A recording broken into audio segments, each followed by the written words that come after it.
हाथरस में दलित बेटी की न्याय की लड़ाई पीएफआई तक पहुंच गई है। मुस्लिम सरकार का फेवरेट टॉपिक है।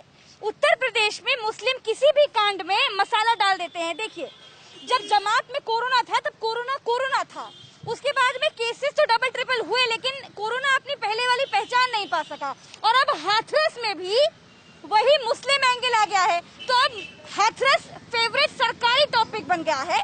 कैसे बचेंगी बेटियां? सरकार क्यों नहीं बचा पा रही है? अब एक समाज में थोड़े से 1% का तबका अगर वो लाचार है, दलित है, उसको सजा मिल रही है कि इस गांव से ये कैसे जाएंगे, तो उसके बच्ची को टारगेट किया जाता है, उसके बच्ची के साथ इस तरह के जघन्य अपराध किए जाते हैं। उसके बाद बच्ची ने अपना स्टेटमेंट दिया है, उस बच्ची के मरते हुए बच्ची का स्टेटमेंट है। अगर गवर्नमेंट नहीं मान रही है तो इससे बड़ी शर्मनाक और निंदनीय कार्य है ही नहीं। इसको बचाया जा रहा है, बताइए क्या लगता है आपको? भाई चारों दोषी हैं, सबको पता है, उसको बचाया जा रहा है। इनके जो विधायक सांसद है वो जेल में मिलने जा रहे हैं और कहते हैं हम चाय पीने जा रहे हैं। जेल में कोई चाय पीने जाता है क्या? जेल में चाय कोई पीने जाता है? आप बताइए, यहाँ पे कोई भी हो जेल में किस लिए? अपराधी से मिलने जाता है। ये आपके साक्षी महाराज कुलदीप सिंह सेंगर से मिलने जाते थे, उनको बचाने की पूरी कोशिश की जा रही थी। अब आप देख लीजिए, इनसे चारों दोषियों को उसमें लेटर इशू किया जाता है, प्रार्थना पत्र इशू किया जा रहा है। अब तक क्यों नहीं उसने प्रार्थना पत्र दिया? अच्छा, अभी तक सीबीआई को लेटर नहीं सौंपा गया।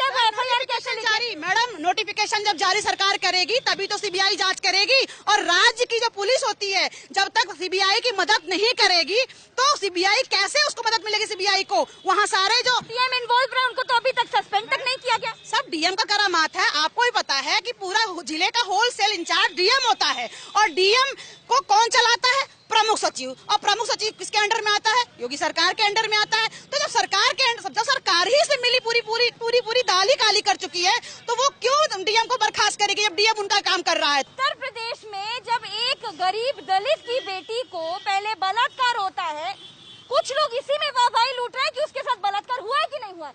अरे बलात्कार हुआ है नहीं हुआ है, चलिए सीबीआई को छोड़ देते हैं, लेकिन रातों रात बॉडी कैसे जला दी? अगर इसी सवाल पर आपको पकड़ा जाए तो भी कहीं मुंह दिखाने लायक नहीं रहेंगे। देखिए, दुर्भाग्य ये है कि 2014 में नरेंद्र मोदी जी उत्तर प्रदेश की गली गली में घूम के, जो बनारस के सांसद भी हैं, उन्होंने बेटियों के सम्मान में इतने बड़े बड़े नारे दिए, इतने बड़े बड़े नारे गढ़ दिए। उसके बाद 2017 में फिर आए, उन्होंने कहा डबल इंजन की सरकार बना दो, नौजवान खुश हो जाएगा, बहन बेटियां खुश हो जाएंगी, महिलाएं खुश हो जाएंगी। लेकिन शर्मनाक, इस सरकार पे शर्म आती है। 2017 में जो वादा किया, 2014 में जो वादा किया, आप बताइए कि हाथरस में जिस गुड़िया के साथ बलात्कार हुआ, इस बलात्कार को गलत बताया, फर्जी बताया योगी सरकार ने। जबरन उसको रात में 2:30 बजे पेट्रोल डाल के जलाया योगी सरकार ने। परिवार को बंधक बनाया योगी सरकार ने। उसके बाद मीडिया को नहीं जाने दिया, मीडिया को रोक के रखा, मीडिया के लोगों का उनका फोन टैप किया गया योगी सरकार ने। ये जो तमाम चीजें हुई, जब एक तरीके से सरकार की थू-थू होने लगी पूरे प्रदेश में, पूरे देश में, और यहाँ तक कि अंतर्राष्ट्रीय लेवल पे, तो सरकार ने कहा कि एक अंतर्राष्ट्रीय साजिश है। अरे मुझे ये समझ में नहीं आता कि जब सरकार के अंदर में, जिसके अंदर में कानून व्यवस्था होती है, अगर कोई संगठन,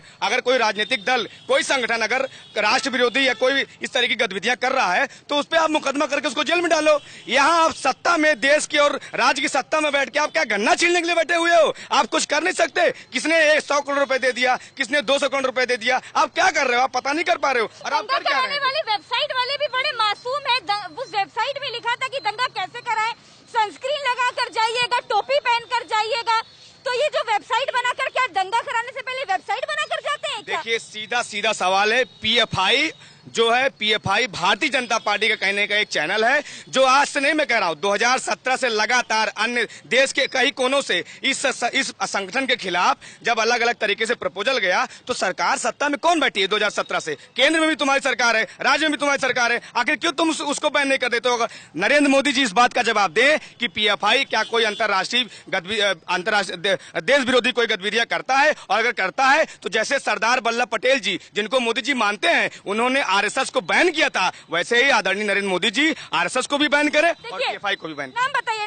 मेरा नाम वंशराज दुबे है। तो बचा रहे हैं? मैं बता रहा हूँ, आप समझिए इस बात को कि सिर्फ उस बच्ची को, चाहे बलरामपुर की बच्ची हो, चाहे उस हाथरस की बच्ची हो, उसको दलित होने की सजा मिल रही है। अगर किसी ब्राह्मण की, किसी ठाकुर की बच्ची होती तो अब तक उस आसपास के थानों को फूंक दिया गया होता। इस बात को आप समझिए, इसी उत्तर प्रदेश में दंगा होता है, लेकिन उस बच्ची को दलित होने की सजा मिल रही है। और सरकार, दरअसल सरकार अपने कानों में पट्टी डाल के बैठी हुई है, कानों में रुई डाल के बैठी हुई है। उनको कोई मतलब नहीं है, दलित मर जाए, कुछ भी हो जाए, उनको इससे कोई मतलब नहीं है। ये बहुत ही दुर्भाग्य है। जो सरकार बेटी बचाओ का नारा देती थी, इनकी मंत्री स्वाति सिंह अपने परिवार पर जब आ जाती है तो आप महिलाओं के सम्मान में उत्तर प्रदेश में घेराव कर देती हो, हजरतगंज में घेराव कर दी हो। आज आपको पीड़ा समझ में नहीं आ रही? निर्भया कांड जब हुआ तब सरकार दूसरी थी, कहा कई सारे कानून बने, लेकिन बेटियों पर अत्याचार, बेटियों पर हो रहे जो अन्याय वो बंद होने का नाम ही नहीं ले रहे।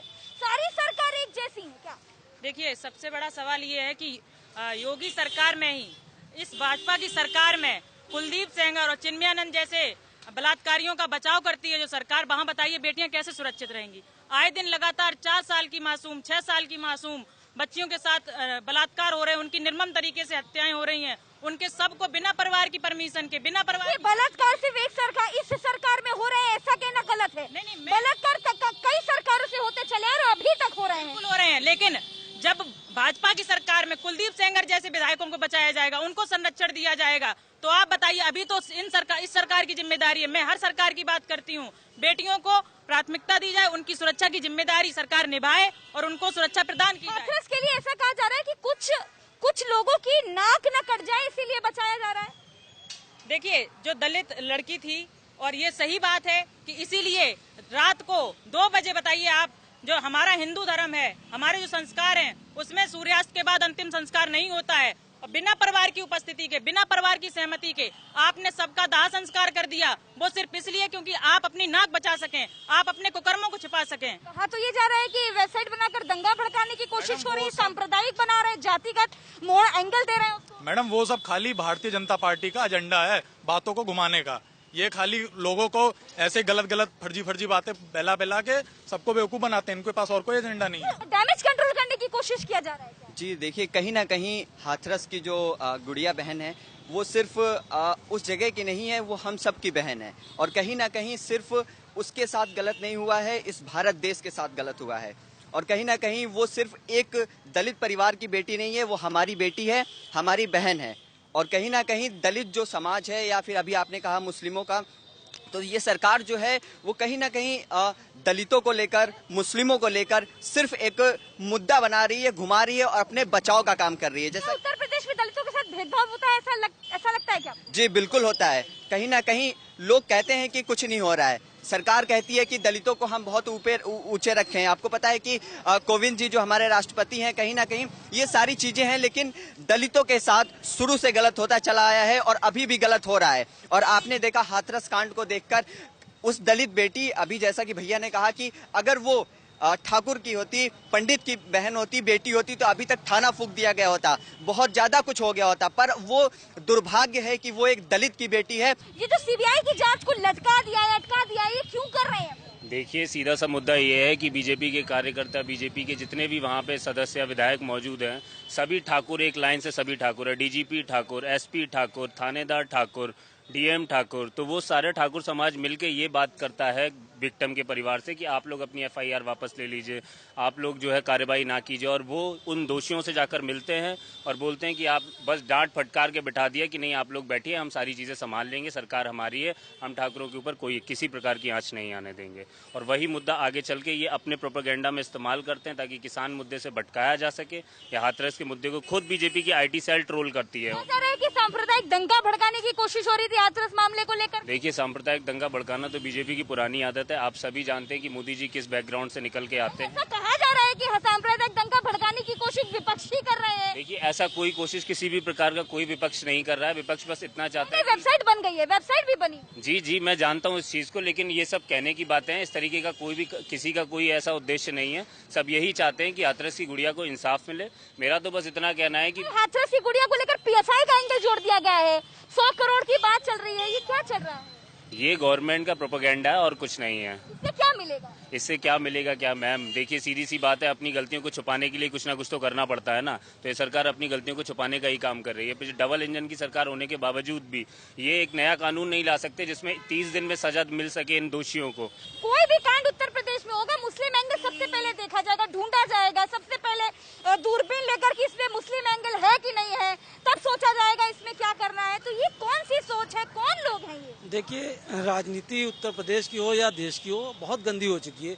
जब से इसमें भारतीय जनता पार्टी का आगमन हुआ है, राजनीति बिल्कुल घटिया हो चुकी है। पीएफआई जैसे संगठन मुझे लगता है ये भाजपा खुद तैयार करके रखती है, उनको बैकडोर में रखती है कि इस तरह के मौके पे जब वो पूरी तरीके से फंस जाएं और मीडिया के द्वारा, जनता के द्वारा घेरे जाने लगे तो उनको सामने लाके अपना दामन बचाना है। जनता को सोचना चाहिए, ऐसे नेताओं को वोट देने से पहले 10 मरतबा अपने घर में बेटियों के बारे में सोचो कि हम कहाँ अपना वक्त बर्बाद कर रहे हैं, अपनी चीजें बर्बाद कर रहे हैं, अपना वोट बर्बाद कर रहे हैं। 5 दिन हो गए सर, 5 दिन हो गए, न जाने सीबीआई कहाँ लटकी, कहाँ अटकी, किधर भटकी है, ना अभी तक नोटिफिकेशन जारी हुआ, ना अभी तक कोई बात बढ़ी आगे। सीबीआई कैसे एफआईआर कैसे लिखेगी? 5 दिन मुझे लगता है शायद उनके लिए कम है साक्ष्यों को मिटाने में। वो 2-4 दिन और लेने के बाद करेंगे जरूर सीबीआई को ऑर्डर, जब उनको सारी चीजें के नाम पे एसआईटी जांच चल रही है। बिल्कुल चलेगी, वो ये उनका एक प्रोपेगेंडा है जो जिससे सारे साक्ष्य मिटा के तब सीबीआई के हाथ में दिया जाए, जिसमें 6 साल 8 साल चले। पहले की सरकार में निर्भया कांड हुआ था, पूरी सरकार घेरे में थी, लेकिन